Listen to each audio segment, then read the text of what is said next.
राग विज्ञान, नमुताहि जाते भये, अरिहंतादि महान। जो विद्यादि सागर सुधी, जो विद्यादि सागर सुधी, गुरु हैं हितैषी, शुद्धात्म में निरत नित्य हितोपदेशी। वे पाप ग्रीष्म ऋतु में जल हैं सयाने,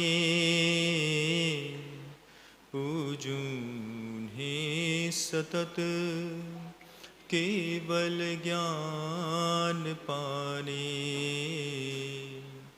पूजून्हें सतत केवल ज्ञान पाने। अहिंसा परमो धर्म की परम पूज्य आचार्य भगवंत गुरुदेव श्री विद्यासागर जी मुनि महाराज की, समस्त मुनि संघ की जय।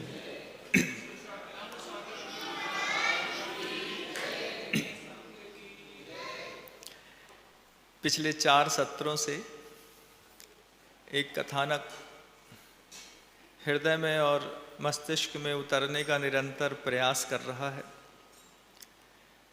मणिमाली मुनि महाराज की कथा चल रही है। कथा खत्म करने का प्रयास करता हूँ तो वो एक नया आकार लेना लगती है। सोचता हूँ कि आज खत्म कर दूँ, कल खत्म कर दूँ, लेकिन उसमें संवाद और ऐसा विषय वस्तु सामने आ जाती है कि फिर वो 1 घंटा कब निकल जाता है पता नहीं चलती।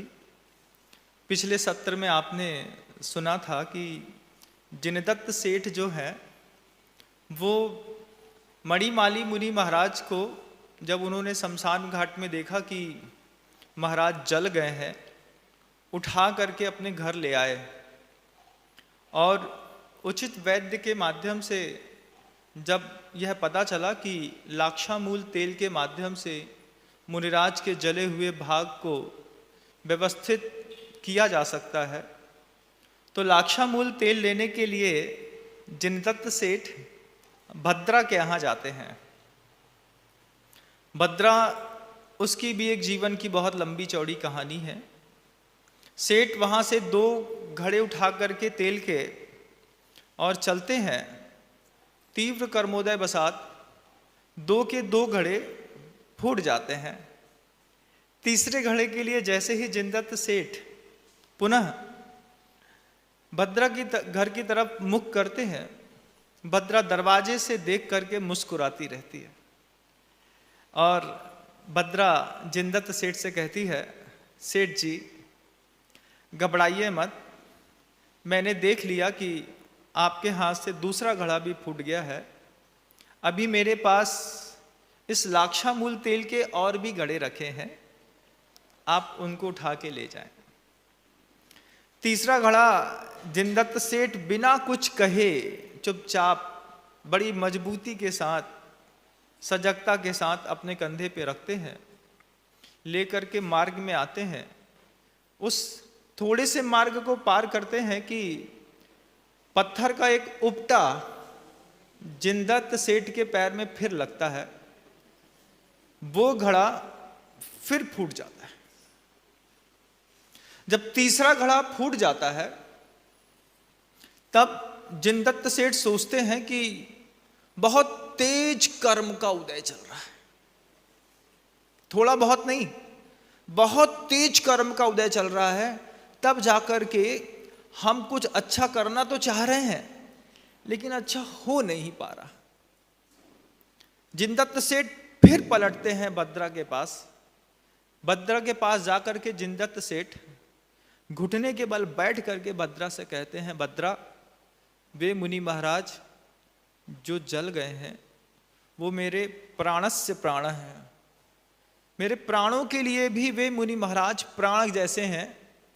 और ऐसा मेरा तीप पाप कर्म का उदय है कि संपत्ति लगा भी दूं तो पर भी ये तेल वहां तक मैं पहुंचाने में असमर्थ हो गया।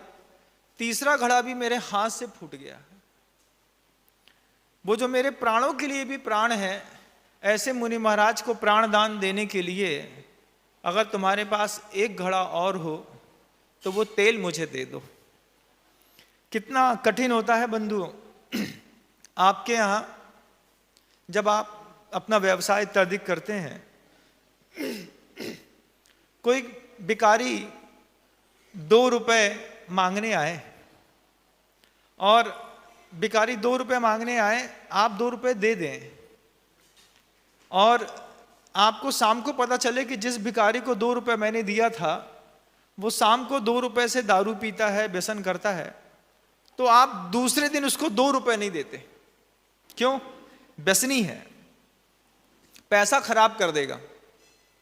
भद्रा को 3 बड़े बड़े बहुमूल्य तेल से बने हुए घड़े फूट जाने के बाद भी जिनदत्त सेठ के ऊपर तनिक भी क्रोध नहीं आया, तनिक भी नहीं। जिनदत्त सेठ फिर कहते हैं, भद्रा एक घड़े की और याचना है। भद्रा बहुत अच्छे से कहती है, सेठ अभी मेरे पास ऐसे 10-12 घड़े और बने बनाए रखे हुए हैं, जब तक मुनि महाराज का रोग ठीक ना हो जाए तुम सारे घड़े एक एक करके ले जाओ, मुझे कोई आपत्ति नहीं है, लेकिन मुनि महाराज को ठीक कर दो और मुझे किसी भी बात का क्रोध भी नहीं है। जिनदत्त सेठ बहुत गंभीर होकर के भद्रा से कहते हैं कि भद्रा तुम्हारे जैसी समता मैंने नहीं देखी। कितनी समता है तुम्हारे अंदर कि तुमने खुद जो मेहनत करके इतने बड़े बड़े घड़े में तेल बनाया, 3 घड़े फूट गए, तुम्हारे देखते देखते मैंने 3 घड़े का उपयोग नहीं कर पाया, मिट्टी में मिल गया, उसके बाद भी तुम्हारे अंदर क्रोध नहीं आया। तुम्हारी समता कितनी बड़ी है। भद्रा एक शब्द बस कहती है, अभी तुमने मेरी समता देखी है, मेरा क्रोध नहीं देखा। जिस दिन क्रोध देख लोगे उस दिन सब भूल जाओगे। जिनदत्त सेठ के पास समय नहीं था, उन्होंने 4था घड़ा भद्रा के पास से उठाया और उठा करके सीधे मणिमाली मुनि महाराज के पास घर में पहुंच करके कक्ष में जाकर के उस घड़े को रखा। जिनदत्त सेठ की सांस में सांस आई कि अतीत में क्या क्या घट गया। ये घड़ा घर के अंदर पहुंच गया, वैद्य के हाथ में लग गया, वैद्य जी उसको देख रहे हैं।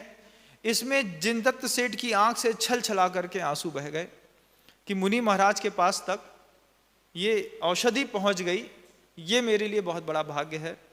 वैद्य जी ने 2 दिन तो स्वयं अपने हाथ से मणिमाली मुनि महाराज के उस जले हुए पीछे के भाग पर पूरा तेल लगाया और उस तेल की ऐसी खासियत थी कि जिस घाव हो जाता है, कभी भी जल जाए तो घाव होता है, चमड़ी फट जाती है, अंदर का मांस दिखने लगता है, उसमें मक्खियां भिनकने लगती हैं थोड़ी थोड़ी थोड़ी थोड़ी। कभी भी आप अपने ऊपर भी प्रैक्टिकली देखिएगा, आपको दिखेगा कि कोई फोड़ा हो जाए, जल जाए, एकदम से उसके ऊपर स्किन नहीं आती, समय मांगती है। लेकिन वो लाक्षामूल तेल की ऐसी खासियत थी कि पहली बार ही जैसे ही मणिमाली मुनि महाराज के पीछे के भाग पर उस तेल को लगाया, तेल को लगाते साथ ही घाव के ऊपर तेल स्थिर हो गया। ऐसा स्थिर हो गया कि उसके ऊपर एक पतली सी परत बन गई और मणिमाली मुनि महाराज को जो अति वेदना हो रही थी, उस अति वेदना में पहले दिन ही आराम लग गया, पहली बार में। मणिमाली मुनि महाराज के उस थोड़े से भी शांति से वातावरण को देख करके वैद्य और जिनदत्त दोनों को बहुत संतोष हुआ। वैद्य बार बार सोचता कि बड़ा सौभाग्य है कि ये द्रव मुनि महाराज को लग गया। जिनदत्त सेठ बार बार सोचता एक ही चीज, बोले जितना सम्मान आज मेरे हृदय पर उस भद्रा के लिए है, इतना ज्यादा सम्मान तो मेरे हृदय में किसी के लिए नहीं है। क्या किया उस भद्रा ने, आप खुद देखते हैं। ऐसा बहुमूल्य तेल कि घाव में लगाने पर पहली बार में ही घाव का स्राव रोक दे, उसमें मक्खियों का बैठना रोक दे, और एक पतली सी एक चमड़ी जैसी लेयर बना दे। जब जिनदत्त सेठ ने देखा कि तेल का इतना अभूतपूर्व कमाल है, वो दंग रह गए। वैद्य जी से कहते हैं रखते साथ ही? वैद्य कहते हैं हाँ, इस तेल की ऐसी खासियत है कि अगर घाव में लगा दिया जाए तो रखते साथ ही रक्त के प्रवाह को बंद करके और उसको सुधारने के प्रयास में लग जाता है। जीवंत है। जीवंत भी क्यों है बंधु, बताया था मैंने आपको पहले भी कि पात्र की विशेषता होती है। पात्र की विशेषता के कारण पात्र में रखे हुए द्रव्य में भी कई बार बहुत सारी विशेषताएं आ जाती हैं।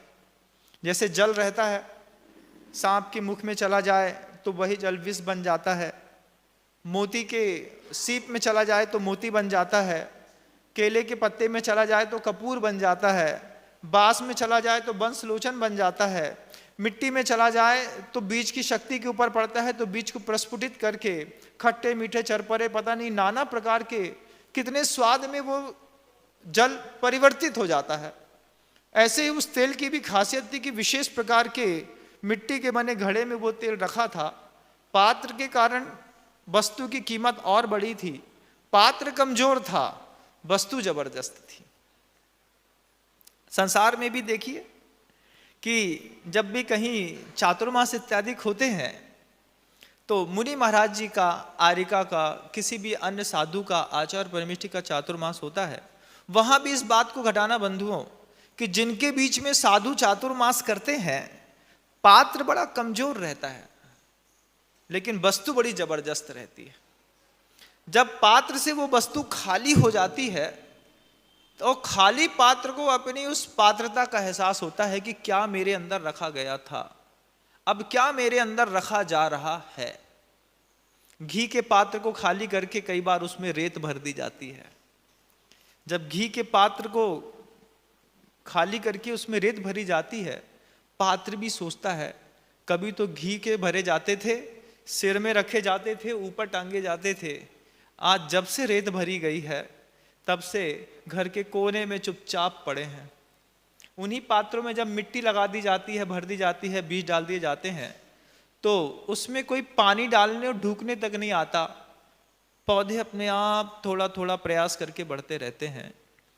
संसार में आज भी बंधुओं आप जिस पात्रता को लेकर के बैठे हैं और उस पात्रता के कारण और साथ में संयोग से पुण्य से जो आपको चीज मिलती है, दोनों का अवलोकन एक बार करिएगा।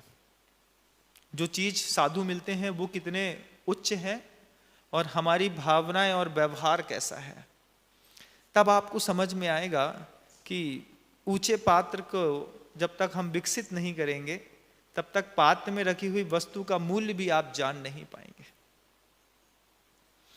वहां पर जिनदत्त सेठ अंदर ही अंदर सोचते हैं। जैसे ही मुनि महाराज को थोड़ा सा आराम लगना और विश्रांति मिलती है, जिनदत्त सेठ वापस भद्रा के यहां पहुंच जाते हैं।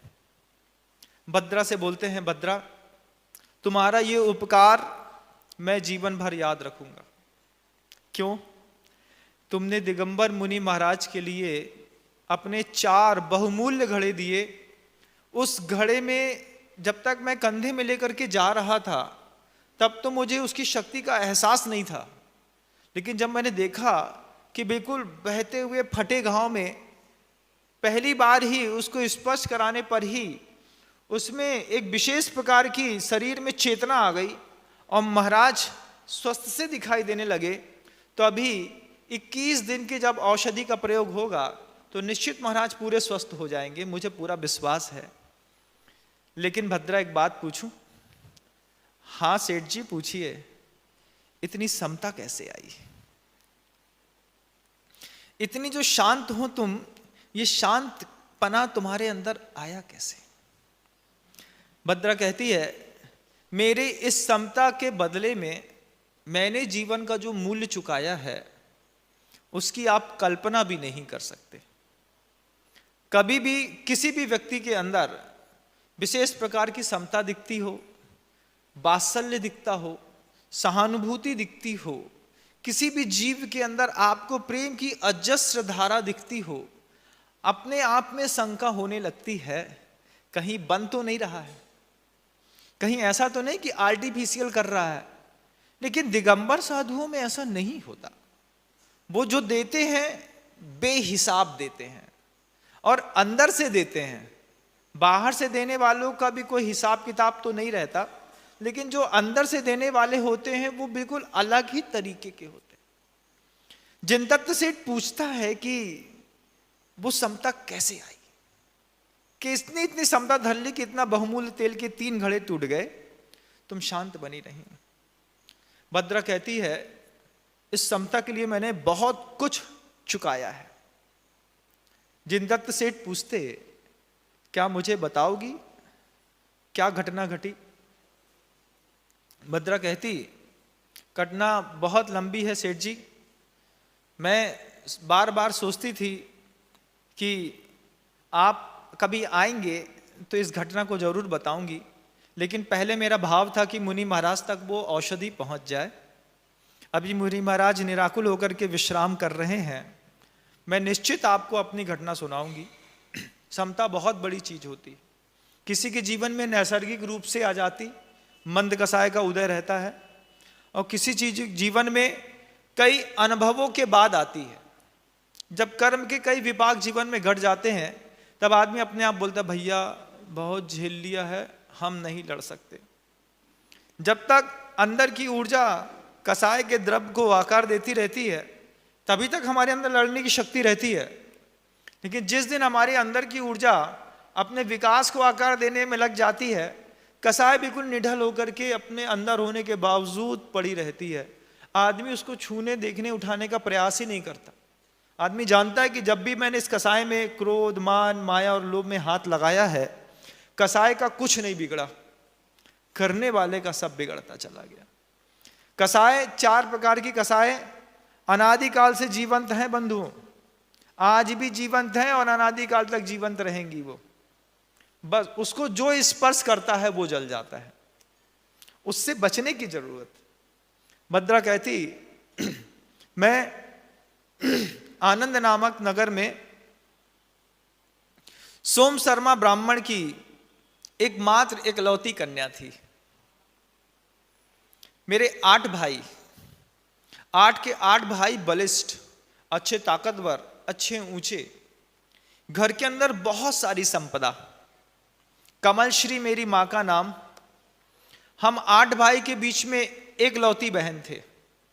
जैसे आप लोगों के यहाँ एकलौता लड़का पैदा हो जाए तो एक ही पूत और काय में चूल्हे में कहाने वाली कहावत चलती है कि भैया जे साहब हैं जो करे सो कम, एक ही पूत और चूल्हे में जो भी शब्द आप कहते हैं आप पता करिएगा, बोलना अच्छा नहीं लगता, चलता है संसार में।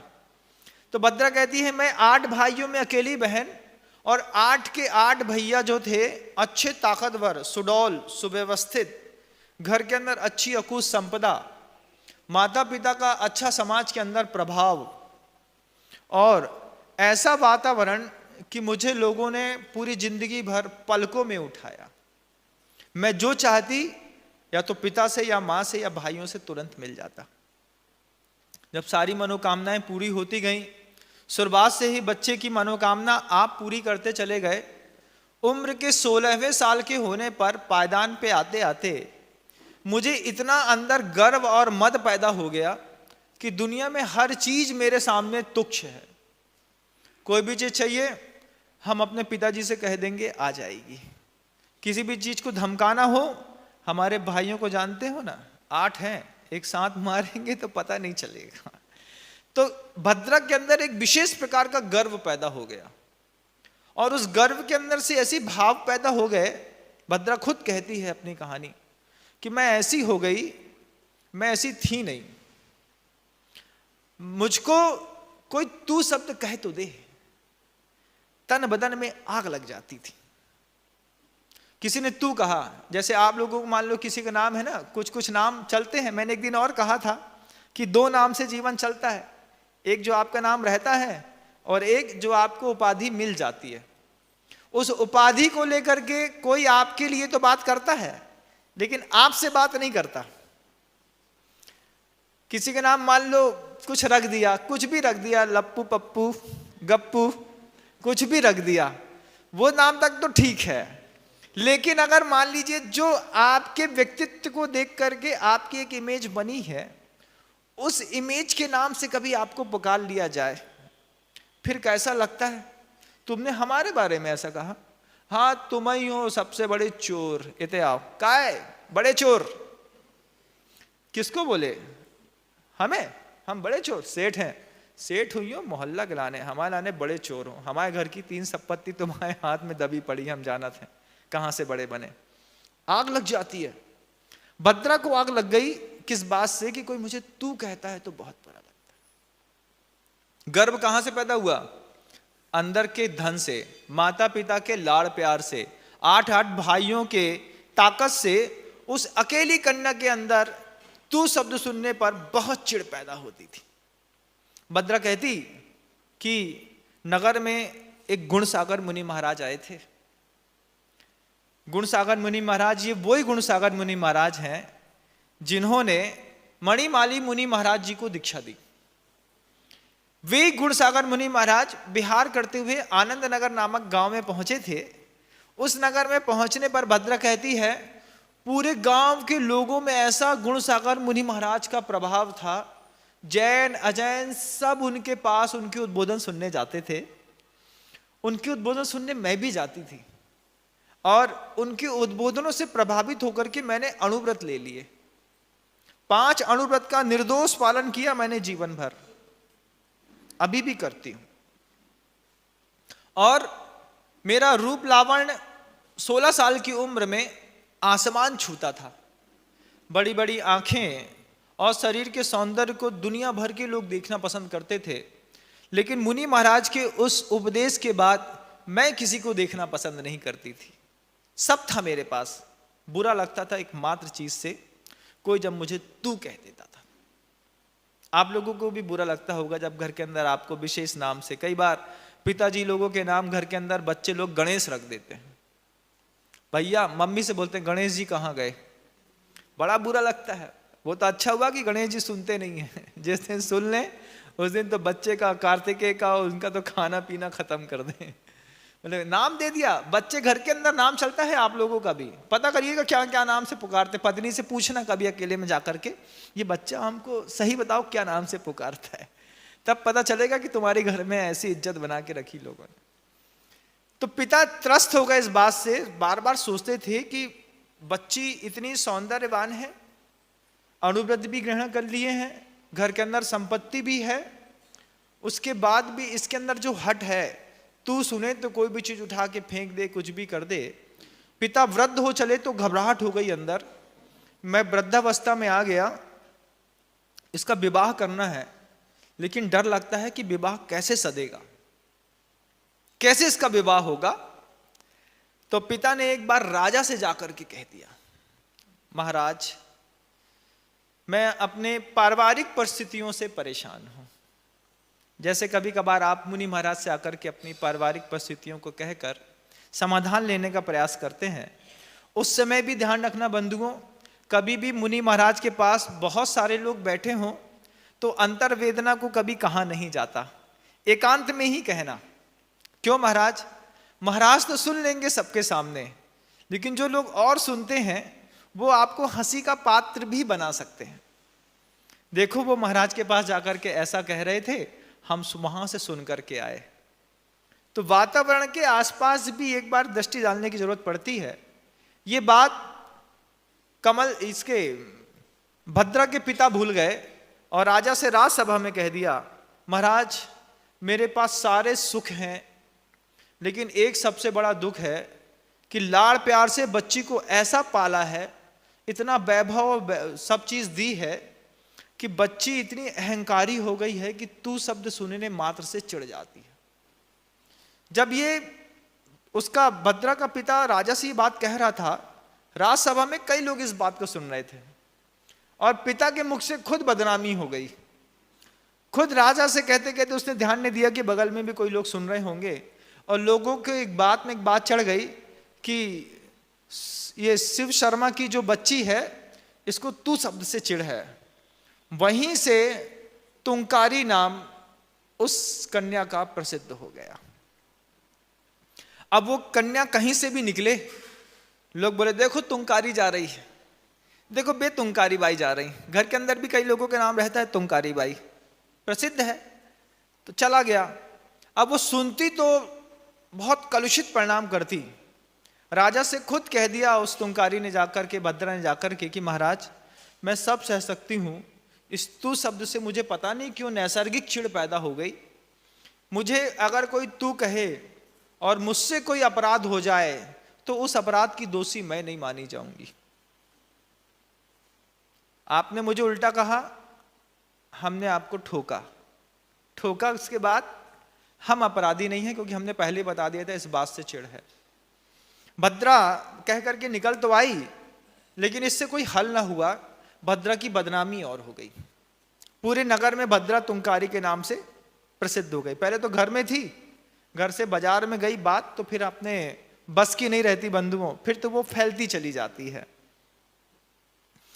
पिता बार बार सोचते कि इसकी उम्र हो चली, 16-17 साल की उम्र से इसमें ऐठन आ गई थी। आज ये एक ऐसी उम्र के मुकाम पर पहुंच गई है, वृद्ध भी हो गए थे। पिता सोचते थे कैसे विवाह होगा, बहुत चिंता सलाती। खेत में खड़ी खेती और घर में जवान बेटी, माता पिता को बहुत सलाती है। खेती बिल्कुल पक जाए, पीली हो जाए, उसी समय बारिश के लिए बादल जब ऊपर आसमान में ठंडियों में भी आ जाते हैं, किसान कांप जाता है बंधु कि बिल्कुल सोने जैसा गेहूं दिख रहा है, एक पानी का छींटा भी पड़ेगा तो दाग पड़ जाएगा, दाग पड़ेगा तो सीधे 5 रुपए किलो का दाम कम मिलने वाला है। तो खेत में खड़ी खेती और घर में जवान बेटी पिता को बहुत सलाती है, बहुत ज्यादा। पिता बार बार सोचते कि इतनी संपदा होने के बावजूद इसका हाथ थामने कोई तैयार नहीं है, क्या करें क्या ना करें, क्या करें क्या ना करें। कन्या सुशील है, रूपवान है, अनुव्रती है, उसके बाद भी उससे कोई विवाह नहीं कर रहा। एक दोष कसाय का, क्रोध आ जाता है। हमारी लड़की को गुस्सा बहुत जल्दी आ जाता है, दामाद जी थोड़ी संभाल के रखियो। बाकी तो मौड़ी सब ठीक है, लेकिन क्रोध जल्दी आता है। हाँ तो भैया दे दो, हम अपने माथा में धर लें। तो दूसरा बोलता है हमारे लड़का को तो कछु आता ही नहीं है, तुम्हारी लड़कियों को कम से कम क्रोध तो आता है, दोनों की खूब बनेगी। इधर से इधर आ जाते हैं लोग। फिर बाद में रामायण महाभारत जिसको जैसा लिखना है, घर के अंदर निरंतर लिखने का प्रयास जारी रहता है। अपने घर में देखिए रामायण चलती है कि महाभारत, क्या चलता है घर में? रामायण चलती है, हैं? एक आदमी बोलो रामायण लिखते हैं हमारे घर में रोज, कोई थोड़ा हाथ उठाओ, थोड़ा देखें हम। नहीं, हाँ, एक आदमी हाथ उठाने तैयार नहीं है कि हम अपने घर में रामायण लिखते हैं। देख लो आप, हर घर में क्या है? महाभारत कथा। कथा है साम्राज्य की, पुरुषार्थ की, परमार्थ की। लड़ाई में तो खूब आनंद है, बैठने में रामायण की कोई भी इंस्पायर नहीं है, महाभारत से सब इंस्पायर है, स्वतः प्रेरणा मिलती। भद्रा कहती क्या करें क्या ना करें।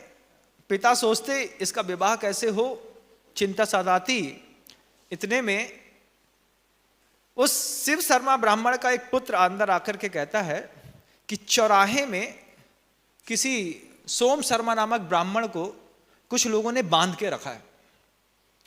तो पिता पूछते हैं, जब एक ही समाज के दो लोग में किसी एक को कष्ट आता है तो दूसरा अपने आप पूछ, क्यों, क्या बात हो गई, कैसे, क्या बांधा है? बोले वो जुआ खेलने में बहुत माहिर था और जुए में बहुत सारा द्रव्य हार गया, तो जुआरियों को अपना पैसा नहीं पहुंचा पा रहा था, इसलिए जुआरी ने पहले तो उसको बांधा, बांधने के बाद खूब मारा है, अधमरी स्थिति में पड़ा है। शिव शर्मा का दिमाग चलता है, बोलता है वो विपत्ति में है, इसी लड़के से मैं अपनी कन्या का विवाह कर देता हूं। शिव शर्मा उठता है, सोम शर्मा के पास जाकर के कहता है कितना द्रव्य हार गए हों, 1,00,000 सोने की मुद्रा से ज्यादा का। बोले हम आपको वो द्रव्य दे देंगे पूरा का पूरा। तो वो सोम शर्मा व्यसनी है, मदिरापान भी करता है, वैश्यगमन भी करता है, जुआ भी खेलता है। ऐसी कन्या, इस ऐसे पुरुष के साथ उस भद्रा के विवाह की चर्चा शिव शर्मा ने सोच ली। जैसे आप लोग सोच लेते हैं कभी यार, जब लड़की 30-32 साल की हो जाए, 34 की हो जाए, तो आप क्या कहते हैं, महाराज कोई भी लड़का मिल जाए, कोनो जात को मिल जाए, बस लड़कियां ब्याह दो। क्यों ऐसी परिस्थिति क्यों आई? वर्तमान समय से उस कथानक को रिलेशन करके देखने के प्रयास करें तो आपको आज भी आपके घर के अंदर की बेटी तुंकारी और भद्रा के रूप में दिखाई दे जाएगी। कैसी है आपके घर की बेटी कि छोटी सी उम्र में आपने उसको लाड़ों में पाला, नाजों में पाला। माता पिता के अंदर एक ही भाव रहता, जो दुख हमने झेला है हमारे बच्चे नहीं झेलेंगे। हम गरीबी में रहे, हम एसी कूलर हमको नहीं मिला, हमको ये नहीं मिला, हम अपने बच्चे को सारा सुख देंगे। सारा सुख देने के चक्कर में बच्चे कितने ऐबी हो जाते हैं आप देख लीजिए। हर ख्वाहिश महाराज हमने अपने बच्चे की पूरी की। बच्चे ने सिम्बायोसिस कॉलेज मांगा, हमने सिम्बायोसिस दिया। उसने एम्ब्रॉड जाने बोला, हमने एम्ब्रॉड भेजा। हमारी परिस्थिति नहीं थी, हमने लोन लेकर के बच्ची को वहां भेजा। क्यों? मन के अंदर एक धारणा थी, जो दुख हमने भोगा है हम अपनी बच्ची को भोगने नहीं देंगे। हमारे लड़के को, लड़की को कोई दुख नहीं मिलना चाहिए। ये फसल जब बड़ी होती है, अंदर दाने में वजनदारी नाम की कोई चीज नहीं निकलती। यही बच्चे हैं जो पढ़ाई के नाम पर MBA करने के लिए 21 वर्ष की उम्र में, जब उनके विवाह की उम्र रहती है, तब वो पढ़ाई की बात करते हैं। पढ़ा दिया, 23 साल की उम्र में MBA, CA, CFA engineering complete होने के बाद जब विवाह की सही उम्र रहती है, तो आपके घर का लाड़ा नाज में पला बच्चा या बच्ची एक ही बात कहते हैं, इतना पढ़े हैं तो क्या जॉब नहीं करेंगे? जॉब करेंगे। 4-5 साल जॉब में निकल गए, लड़की कब 28-29 की हो जाती है पता नहीं चलता। उसके बाद जब चेहरे में बड़े बड़े दाग होने लगते हैं, पिंपल्स पड़ने लगते हैं, चेहरा मुरझाने लगता है, तब माता पिता सोचते हैं महाराज 28 साल की हो गई, शादी करना है। हम कहे 22 साल में क्या कर रहे थे? पढ़ रही थी महाराज। बोले 20 साल पहले, 25 साल पहले 18 साल में पढ़ाई हो जाती थी, 22 साल में शादी। अब 23 साल में पढ़ाई कंप्लीट होती है, 28 साल तक जॉब चलता है, उसके बाद लड़के या लड़की के संबंधों की चर्चाएं चलती हैं। कैसे ये वातावरण बन रहा है आज पंचम काल में बंधु? सिर्फ इस कारण से आपने अपने बच्चे को लाड़ प्यार में पाला। जैसे उस शिव शर्मा ब्राह्मण ने, कमल श्री ने, उसके 8 भाइयों ने उस भद्रा को तुंकारी बनाने में घर वालों का बहुत बड़ा दोष था। सारी सुविधा दी, अच्छी खासी लड़की को तुंकारी बना करके दुनिया में प्रसिद्ध कर दिया। थोड़ा दबा के रखते, उसी समय सब ठीक हो जाता। छोटे छोटे बच्चे हैं, बेटा जो चाहिए सब मिलेगा। उनके मोबाइल्स में 50-50 हज़ार रुपए पड़े रहते हैं। अमेज़न में हर तीसरे दिन आपके बच्चे के नाम पे एक पैकेट जब घर के अंदर आता है, आपको उसके पास पैसा कहां से आता है? अरे महाराज बच्चे हैं, पता नहीं क्या बुलाते रहते हैं। कभी देखना बच्चे क्या क्या बुलाते रहते हैं। हर अमेज़न का पैकेट जो आपके बच्चों के लिए घर के अंदर आता है, माता पिता संकल्प कर लें कि इसको खोलेंगे हम, नीचे की हवा खिसक जाएगी। जब पता चले कि अमेज़न में बच्चे या बच्चियां पाप करने वाली ऐसी ऐसी सामग्री को चुपचाप बुलाते हैं, पार्सल देने वाला चुपचाप आपके घर में आता है और आप अपने आप को बहुत समझदार समझते हैं, भैया हमारे घर में कोई किसी को इंटरफेयर नहीं करता, बहुत अच्छे से हमारे यहाँ का लिविंग स्टैंडर्ड है। आपके पैसे से ही पाप करने की इतनी सामग्रियां अमेज़न के माध्यम से आपका बच्चा खुद बुलाता है। आपके आंख के सामने से पता नहीं कब दारू की बोतल खिसक करके लड़की के हाथ में जा, क्या हमारा पैकेट है ना, फालतू में छुआ मत करो। नियम ले लो, 24 साल तक की बच्ची का पैकेट माता पिता खुद अपने हाथ से खोलेंगे। घर के अंदर कोई भी पैकेट में पार्सल आता हो तो। लड़के के साथ भी नियम ले लो कि लड़के की जीन्स आई है, टी शर्ट आया है, ब्रेसलेट आया है, कोई भी सामान आया है, कुछ भी आया है, हम खुद खोल के देखेंगे कि हमारे लड़के ने क्या बुलाया। अगर घटिया बुलाया तो और इससे अच्छे स्तर का बुला के हम दे देंगे, लेकिन घटिया चीज बुलाई तब क्या करेंगे? बताओ क्या करेंगे? अरे नहीं महाराज, आप घर की व्यवस्था नहीं समझते, आपने घर छोड़ दिया ना, आपको क्या पता घर कैसे चलाया जाता है। हमको तो दिखता है भैया दूर से, ऊपर बैठ करके नीचे देखता हूं तो सब दिखता है, नीचे वाले को तो सिर्फ अपना घर दिखता है, साधु को पूरी दुनिया दिखाई देती है। बंधु,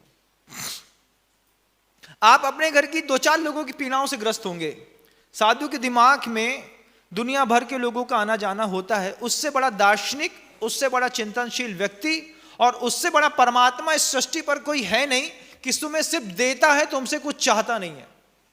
जीवन विकास के जो सूत्र दिगंबर साधुओं के मुख से निकल सकते हैं, दुनिया में किसी संत के मुख से नहीं निकलते। बंधु, एक तरफा प्रभाव है संवेदनशीलता का, दया का, वात्सल्य का, करुणा का, हम उसका भी दुरुपयोग कर बैठते हैं।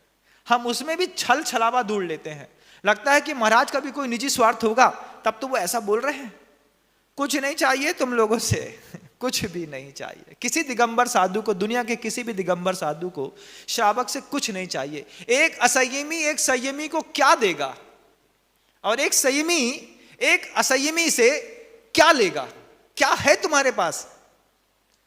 देने के लिए तो यहां बहुत कुछ है, तुम क्या दोगे संयमी को? तुम्हारे पास तो कुछ भी नहीं। ये मूक माटी की पंक्तियां हैं। अभी मूक माटी की जब वाचना चलेगी तब आप इसके अर्थों को और विस्तार से खोल करके देखेंगे। बंधुओं, दिखाऊंगा, मैं खुद प्रयास करूंगा कि मूक माटी के माध्यम से आप लोगों का भी मनोभाव शांत करने का प्रयास जहां भी रहूं वहां से करूंगा। तो वो सेठ, वो जो शिव शर्मा था, आप मेरी बात सुन रहे हैं ना, भटक तो नहीं गए? हाँ, शिव शर्मा जो ब्राह्मण था, वो उस जुआरी के पास जाकर के कहता है, तुम्हारी 1 लाख सोने की मुद्रा मैं दे दूंगा, तुम सिर्फ मेरी बच्ची से विवाह कर लो। वो क्या कहता है सोम शर्मा ब्राह्मण यहां पे, कि मेरी बच्ची से तुम सिर्फ, शिव शर्मा कहता है, विवाह कर लो। वो जो जुआरी था जिसका नाम सोम शर्मा था, वो शिव शर्मा से कहता है, मैं जुआरी हूं, मैं शराब भी पीता हूं, मैं वैश्यागमन भी करता हूं, मेरे दुनिया में ऐसा कोई पाप नहीं है जो मैं करता हूं, लेकिन उसके बाद भी मैं तुम्हारी कन्या से विवाह नहीं करूंगा। क्यों? मेरी कन्या में से विवाह क्यों नहीं करोगे? मैं तुम्हारी 1 लाख सोने की मुद्रा दे रहा हूं। बोले 1 लाख सोने से मुद्राओं से भी बड़ा कोई असामान्य दुर्गुण है तुम्हारी कन्या के अंदर, जिसके कारण तुम मुझ जैसे निकृष्ट व्यक्ति से अपनी कन्या का विवाह करना चाहते हो। एक मदिरापाई, एक धूत प्रेमी पूछता है सामने वाले व्यक्ति से, पहले यह बताओ कि तुम्हारी कन्या के अंदर सबसे बड़ा असामान्य दुर्गुण क्या है?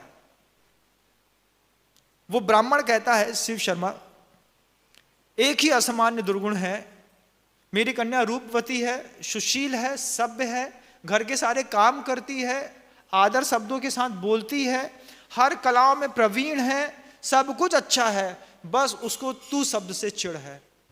तुम्हारा जीवन ऐसा स्वर्ग कर देगी मेरी कन्या, बस एक संकल्प ले लो, जीवन में उसको कभी तू नहीं कहेंगे।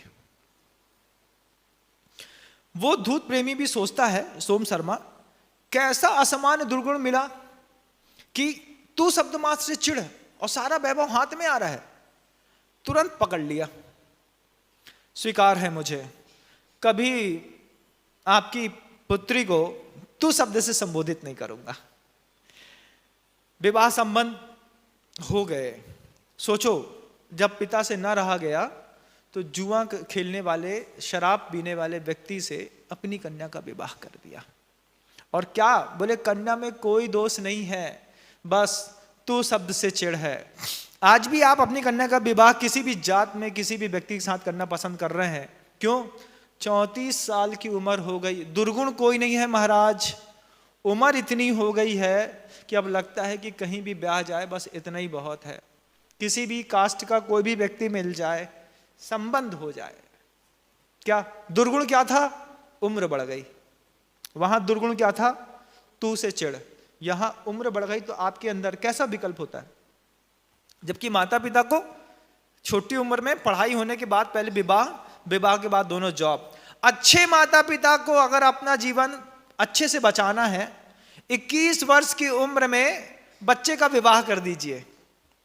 बहुत छोटी उम्र होती है महाराज, बच्चे नहीं समझ पाते। बच्चे तो 12 साल की उम्र में सब समझने लगते हैं। 21 वर्ष की उम्र में आप अपनी बच्ची का विवाह कर दीजिए। महाराज इसकी एजुकेशन कंप्लीट नहीं हुई, हमारा लड़का पढ़ रहा है, अभी जॉब में सेटल नहीं हुआ है। हम आपको वही बात बताना चाह रहे हैं, सबसे पहले बच्चों का विवाह 21 वर्ष की उम्र में कर दीजिए, फिर 25 वर्ष तक अपने बच्चे और बच्ची, पुत्र वधू का और पुत्र का, दोनों का माता पिता बन के लालन पालन करिए। समझ रहे हैं हमारी बात आप? 21 वर्ष की उम्र में विवाह कर दिया, अभी दोनों पढ़ रहे हैं, अब दोनों को फिर पढ़ाओ, बेटा जाओ पढ़ाई करो। 4 वर्ष तक उनको खर्चा, भोजन, पान, लालन पालन सब करिए। 25 वर्ष की उम्र तक दोनों बच्चे ग्रेजुएशन कंप्लीट करके बाहर आ जाएंगे। उनको बोलो तुम्हारे संबंध हो गए हैं, अपना अपना जॉब ढूंढ लो। बड़ी बड़ी कंपनियां, हस्बैंड एंड वाइफ को एक कंपनी में बहुत जल्दी जॉब मिल जाता है, आराम से जॉब करो। दोनों का जीवन भी संतुलित है, व्यवसाय भी संतुलित है और सामाजिकता का व्यवहार भी संतुलित है। लेकिन संतुलन ऐसा बिगाड़ दिया, 28 के बाद ही शादी करेंगे चाहे कुछ हो जाए। इससे समाज का बहुत बड़ा वर्ग विचलित होकर के कैसे कैसी गतिविधियों में संलिप्त होने लगा है। आपको सुनाऊंगा तो आश्चर्य लगेगा बंधु। आज भी इस बात की जागृति की बहुत जरूरत है। 21 वर्ष में विवाह, 25 वर्ष तक फिर उनका लालन पालन 4 साल तक, 25 साल के बाद अपने आप उनको जॉब मिल जाएगा। हस्बैंड वाइफ दोनों मिलकर के बच्चे अपना जॉब करेंगे और खुश रहेंगे। आपको भी संतुष्टि रहेगी, आपके उन बच्चों को भी संतुष्टि रहेगी, और पता नहीं कितने सारे पापों से इस 4 साल में बच्चे बच भी जाएंगे। ये भी एक कौशल है, आप चाहें तो कर सकते हैं, आपको करना चाहिए। भद्रा कहती मेरा उससे विवाह हो गया, उस धूत प्रेमी को मैंने अपने प्रेम में ऐसा रंगा कि उसने सारे व्यसन छोड़ दिए, पूरा का पूरा सुधार दिया, और मैं उसके साथ निराकुलता पूर्वक रह रही थी। एक दिन किसी कारणवश हमारे श्रीमान जी को बाहर जाना पड़ा, रात में चले गए, और वो चले गए, पानी बरस रहा था। मुझे बहुत याद आ रही थी अपने पति की। मैं सोच रही थी कि 10 बजे तक आ जाएंगे, 11 तक आ जाएंगे, लेकिन जब वो नहीं आए और मेरी विरह वेदना बढ़ गई तो मुझे गुस्सा आ गई। गुस्सा आई तो मैंने दरवाजा बंद किया और सो गई। रात को ये करीब 1 बजे के आसपास घर के अंदर प्रवेश करते हैं, दरवाजा खटखटा रहे थे। मैं आधी नींद लगी थी, आधी नहीं लगी थी। मैंने देख तो लिया, कान से सुन भी लिया कि ये घर में आकर के दरवाजा खटखटा रहे हैं, लेकिन क्रोध ऐसा आसमान में था कि लगता था जैसे मैं 3 घंटे से तुम्हारे लिए तड़प रही थी, अब तुम 3 घंटे कमरे के अंदर आने के लिए तड़पो। अब हम नहीं खोल रहे चाहे कुछ हो जाए। हट का क्या कहना भैया, आ गई तो आ गई। जब वो पारा उतरता है तब समझ में आता है कितना नुकसान होता है। तो बार बार वो सोम शर्मा चिल्लाता रहा, मेरी प्रिय, मेरी मनोरमा, मेरी बेबी खोल, हम आ गए, हम आ गए, हम आ गए। वो सुनने तैयार नहीं। जब बिल्कुल पति का भी उग्र हो गया स्वभाव, नहीं रहा गया, तब धीरे से बोलता, अरे चुड़ैल खोलेगी कि नहीं खोलेगी? कुछ नहीं कहा, भद्रा शांत बैठी रही। तू मर गई है कि जिंदा है, कुछ तो आवाज कर। जैसे ही तू शब्द पति के मुख से सुना, वैसे ही उसका क्रोध भड़क गया। दरवाजा खोलती है और पति को घूर के देखती है, पति को धक्का मारती है, पति एक तरफ गिरता है। वो सोम शर्मा ये बिना कुछ सोचे बरसती बारिश में अपने घर को छोड़कर के बाहर निकल जाती है रात को 1 बजे। कभी आपने देखा कि आपकी बच्ची रात को 1 बजे कभी बाहर निकल गई हो? देखा? कभी कभार होता है ऐसा, जब बहुत तेज क्रोध आ जाता है ना, तो घर की शादीशुदा महिलाएं भी चुपचाप दरवाजा खोल के भाग जाती हैं, पता नहीं चलता। फिर क्या, फिर रात में जब पति देखता बगल में नहीं है, थोड़ी देर नहीं है, तब ढूंढो तो पता चलता है कोई स्टेशन में मिल रहा है, कोई बस स्टैंड में मिल रहा है। 2 घंटे बाद आत्मग्लानि होने लगती है कि हमने गलत काम कर दिया, लेकिन उस समय तो गलत काम हो ही जाता है। भद्रा ने दरवाजा खोला और बाहर निकल गई। भद्रा बोलती है, वो मेरे जीवन का सबसे बड़ा अपराध था, जब मैं अपने पति के ऊपर गुस्सा करके बरसती बारिश में वहां से बाहर निकल गई। जिनदत्त सेठ शांत होकर के भद्रा का ये स्वभाव और उसकी कहानक सुन रहे थे कि तुम्हारी समता इस तरीके से आई, तुम जो इतना समता भावी दिख रही हो वो ऐसा? बोले हाँ सेठ जी, रात को निकली, बिना कुछ देखे सुने चुपचाप चलती गई, जंगल में पहुंची तो डाकुओं ने मुझे घेर लिया। डाकुओं ने घेरा, फिर सारे के सारे डाकू मिल करके मुझे अपने सरदार के पास ले गए।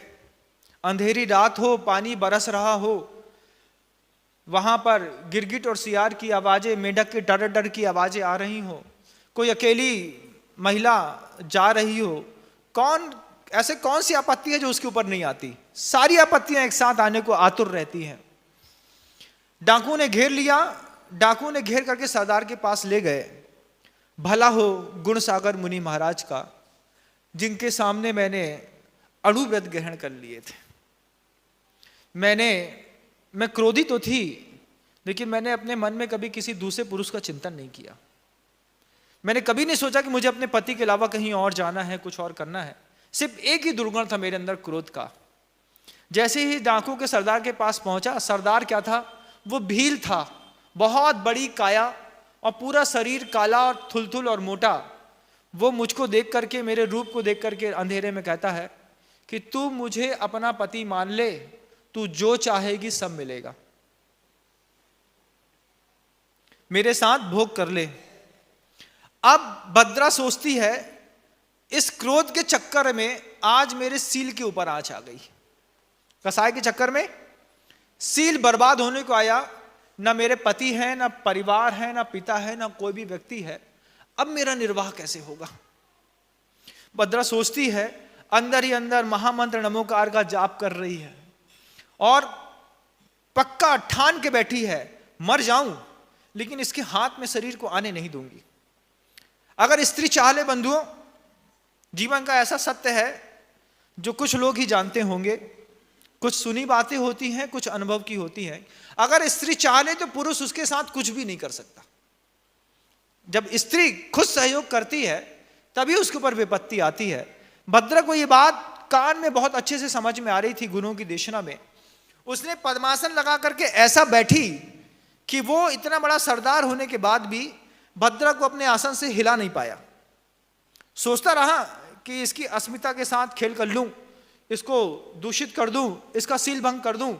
लेकिन एक बार स्त्री ने सोच लिया कि मुझे अपना शरीर नहीं देना है, मजाल है कि कोई पुरुष उसके शरीर पर हाथ रख दे। जब स्त्रियां खुद उतारू होती हैं तब जाकर के बड़ी बड़ी घटनाएं घटती हैं। ऐसा शरीर को कस के बैठी कि उस सरदार को थोड़ी देर में ही समझ में आ गया, मैं इसको भोग नहीं पाऊंगा। मारे गुस्सा के उसने भद्रा को धक्का दिया तो भद्रा आसन सहित, जैसे कोई प्रतिमा को धक्का दो तो प्रतिमा गिर जाती है, ऐसी भद्रा गिर गई। और सरदार अपने नीचे रहने वाले लोगों से रहता है, ले जाओ इसको यहां से, जो करना है तुम लोग कर लो। भद्रा कहती है जिंदा सेठ से, सरदार के हाथ से छूटी तो सौभाग्य माना, लेकिन सरदार के हाथ में रहने वाले जितने भी और भी कर्मचारी और लोग थे, दूसरे डाकू थे, वो तो सील हरण करने में डाकुओं के भी बाप निकले। जब देखा उनके साथ में रहने वाले और चोरों ने कि सरदार ने इसको हम लोग के लिए छोड़ दिया है, एक साथ सबने मेरे ऊपर झपट्टा मारा। एक साथ, जैसे आजकल गैंग रेप होते हैं, ठीक वैसे ही उस तरीके के बलात्कार करने की कोशिश करी। उस समय भी भद्रा अपने आप में अड़ी रही और उसके उस शील का महत्व ऐसा प्रकट हुआ कि उसके शरीर के कपड़े तो फटते चले गए, लेकिन उसके अड़ग विश्वास के कारण वहां पर एक देवी प्रकट हो गई। धर्मो रक्षति रक्षिता, तुम धर्म की रक्षा करो, धर्म तुम्हारी रक्षा करेगा। भद्रा कहती है वन देवी प्रकट हुई।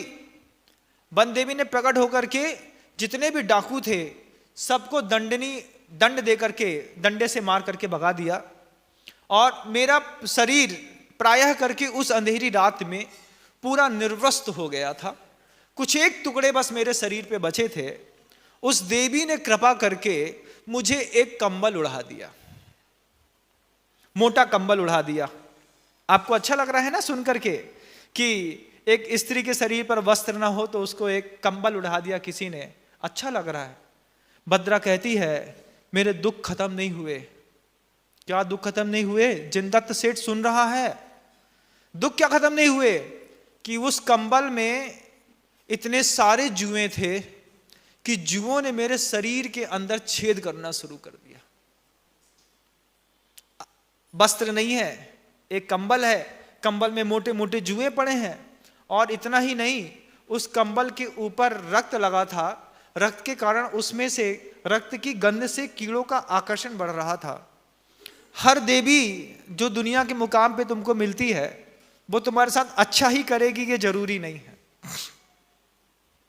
जैन दर्शन में और अन्य दर्शनों में जिनेंद्र देव के अलावा कई देवी देवताओं की मान्यता है।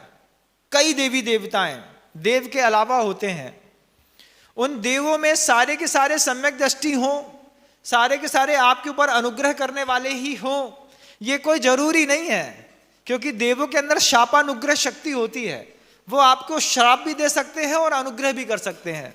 और अगर मिथ्या दृष्टि कोई देव देवी हुआ तो वो आपके साथ अपराध भी कर सकते हैं, आपके शरीर के साथ खिलवाड़ भी कर सकते हैं, भोग इत्यादि की क्रियाएं भी देव कर सकते हैं। बंधुओं, होता है। इस चीजों को आप ऐसा नहीं मानना कि पंचम काल में अभी ऐसा कुछ नहीं होता है, भूत ऐसे नहीं होते, सब होते हैं। हमने खुद इसको साक्षात अपनी आंख से देखा है कई बार। पिछले 18-20 सालों में इस प्रकार के कई विकल्पों से हमारा भी पाला पड़ गया। हमने कई लोगों को भी देख लिया और रात में ऐसी ऐसी घटनाएं भी देख ली कि जिनसे विश्वास हो गया कि भवनात्रिक के जो देव होते हैं वो किस किस तरीके का उधम मचा सकते हैं। खुद मैं प्रत्यक्षदर्शी रहा हूं। हमारे साथ मुनि श्री प्रसाद सागर जी महाराज, कुंतु सागर जी महाराज, समाधि सुमति सागर जी महाराज और पूज्य सागर जी महाराज भी उस घटना के प्रत्यक्षदर्शी हैं। हम लोग बिहार कर रहे थे, हम लोगों के साथ जब दैवी अपराध हुआ था, देवों ने परेशान करने की कोशिश की थी। हम सब ने उस घटना को अच्छे से जिया है। जब हम बिलासपुर से रामटेक जा रहे थे, रास्ते का संवाद है, हो सकता है मैं ना बताऊं तो कोई दूसरे मुनि महाराज बता दें, इसलिए मैंने इनके नाम बता दिए कि आप जाके पूछ लीजिएगा। सामूहिक रूप से रहता है ना तो बात की प्रामाणिकता सिद्ध हो जाती है। वो भद्रा कहती है मेरी उस दुख का अंत नहीं हुआ। उस देवी ने डाकुओं से तो मुझे बचा लिया, सिर की रक्षा तो कर ली, लेकिन जिस कंबल को उड़ाया उस कंबल में बहुत सारे जुएं थे। वो देवी मुझे बहका करके अपने स्थान पर ले गई। उस स्थान पर जहां पर मैं पहुंची तो देवी ने मुझे हाथ पैर से बांध दिया और बांधने के बाद वो देवी मेरे शरीर के बाल को खींच करके निकालती थी।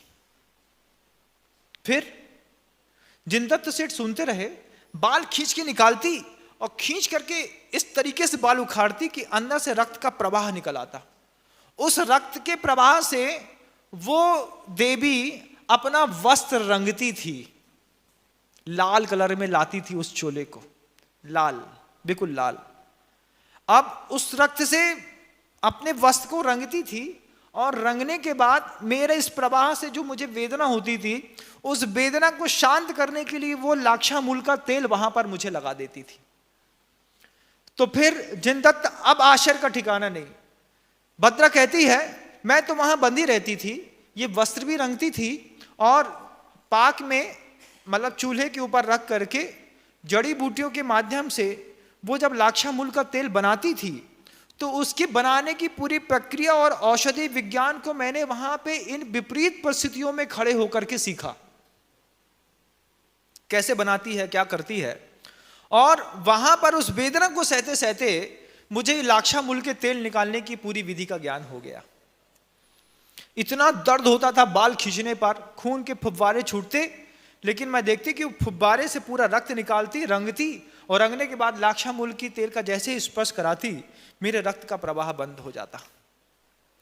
कई दिनों तक उसने मेरे साथ इस तरीके की अमानवीय प्रक्रियाओं को से मैं गुजरी। अभी भी आप कभी देखिएगा, जो आप जूता पॉलिश करने का जो ब्रश यूज करते हैं ना, करते होंगे ना जूता पॉलिश के लिए ब्रश, तो जो बाल का बना होता है बंधुओं, वो सुअर के बाल का बनता है। ब्रश, सुअर के बाल को, सुअर पालने वाले लोग जो होते हैं, मुनि महाराज के केशलोंज करने में और सुअर के बाल खींचने में बहुत अंतर होता है। मुनि महाराज बिल्कुल विधि पूर्वक थोड़े थोड़े उसको लेकर के अपने शौर्य का परिचय देते हुए अपने केशलोंज को करते हैं। लेकिन सुअर के बाल के साथ ऐसा, कभी आप सुअर देखना, आज आपको दिखेगा सुअर का बाल उसके गले के ऊपर इतना बड़ा खड़ा रहता है, जितना खड़ा रहता है उतना ही अंदर, उतना वो बाल अंदर गड़ा रहता है।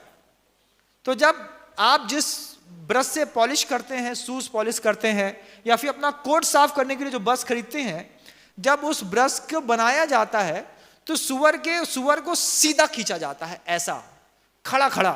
तो जितनी बार सुअर के बाल उन लोग खींचते हैं, उसके हाथ से ची ची ची ची की आवाज आती है। वो भी जीव है बंधुओं। लेकिन आपके उस शूज पॉलिश के लिए, आपके उस कोट को साफ करने के लिए और भी कई उपकरणों में उस बाल का जो प्रयोग होता है, उसमें वो कैसी अमानवीय वेदना सहता है। और सबसे बड़ी बात तो उसके साथ ऐसी विचित्र है कि भद्रा के सिर में तो लाक्षामूल का तेल लगा दिया जाता था, सुअर के सिर्फ बाल खींचे जाते हैं, उसको लगाया कुछ नहीं जाता। अगर आप अहिंसक समाज के हैं तो कृपया करके अपनी जीवन शैली में इस तरीके के बदलाव को लाने की कोशिश करें कि आप किसी सुअर के बाल से बने ब्रश का प्रयोग नहीं करेंगे।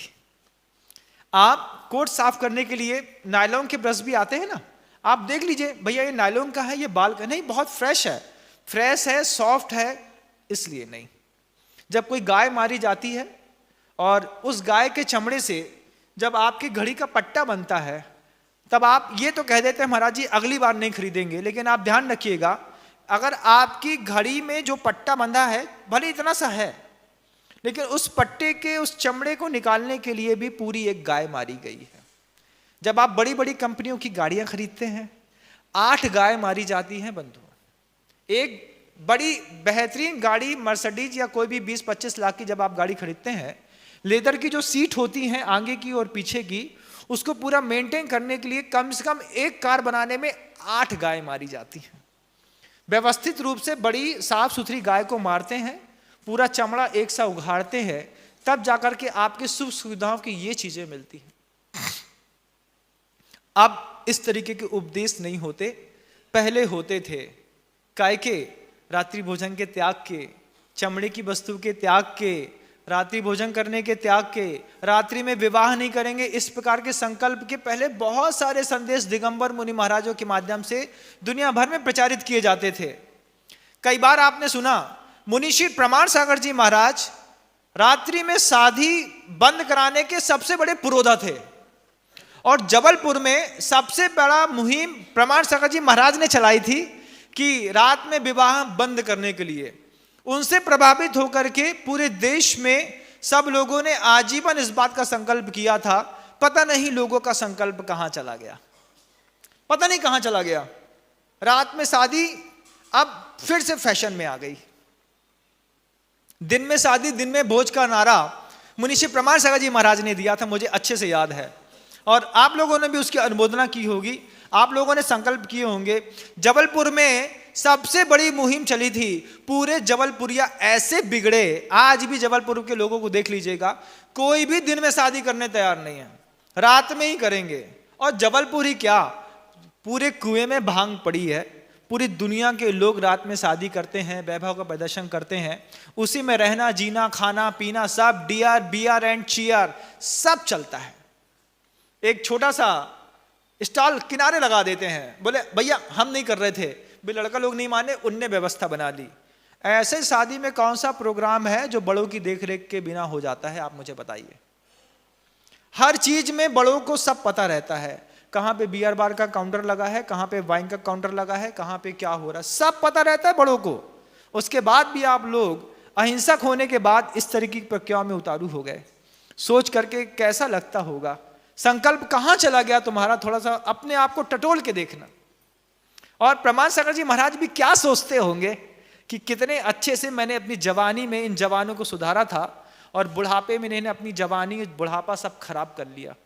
पूरा परिवार बर्बाद होने का सबसे बड़ा एक कारण यह भी है बंधु, कि हमने अपनी अहिंसा छोड़ दी, हमने अपनी व्यवहारिक अहिंसा भी छोड़ दी, हमने अपने भोजन की अहिंसा छोड़ दी, हमने अपने आचार विचार मानसिकता सब में अहिंसा को लोप करते चले गए। हम में और एक नीच कुल के व्यक्ति में आज कोई अंतर नहीं रहा, बस इतना सा अंतर है उसके पास पैसा नहीं है, हम पैसे वाले माने जाते हैं। विचारधाराओं में हम दोनों एक जैसे होते चले जा रहे हैं। मेरी बात कटु लग सकती है लेकिन सत्य है, सत्य थोड़ा अखरता तो है, अखरता है ना। भद्रा कहती जब मैंने वहां पूरी विधि सीख ली और मेरा बहुत ज्यादा समय इसमें गुजर गया, उसके बाद सौभाग्य से एक दिन मेरा भाई राजकाज से कहीं गया था, लौट रहा था तो उसकी दृष्टि मेरे ऊपर पड़ गई कि जंगल में ये बंधी पड़ी है। खोल करके मुझे अपने घर में ले आया। मैं अपने पिता के पास गई, इतनी क्रश हो गई थी, शरीर का पूरा सौंदर्य सब कुछ चला गया था। मैंने पिता के घर में रह करके पहले अपने स्वास्थ्य को सुधार किया, संकल्प कर लिया, क्रोध का परिणाम तो देख लिया कि ऐसा होता है, किस तरीके से अमानवीय वेदना सिर्फ एक कसाय के उदय में उस भद्रा ने भोगी। बोला सेठ कथानक यहीं खत्म नहीं होता, लेकिन अभी तुम्हारा समय खत्म हो गया है, इसके बाद पुनः हम उपस्थित होंगे इस कथानक को एक और अंतिम रंगमंच पे ला करके इसका समापन करने के लिए। अगली बार जब भी अपन यहाँ पर बैठेंगे, निश्चित ही मैं समझता हूँ इस कथानक का अंत आपके सामने सुखद वातावरण के रूप में आएगा। इसके लिए भी हम यहाँ उपस्थित हों इन्हीं भावनाओं के साथ। अहिंसा परमो धर्म की जय। भगवंत गुरुदेव श्री विद्यासागर जी मुनि महाराज की। जा वाणी के ज्ञान से सूझे लोकालो, सो वाणी मस्तक नमु सदा देथों धो। माँ जिन वाणी भारती तोहे जपो दिन रैन, जो तेरी शरणा गहे सो पावे सुख।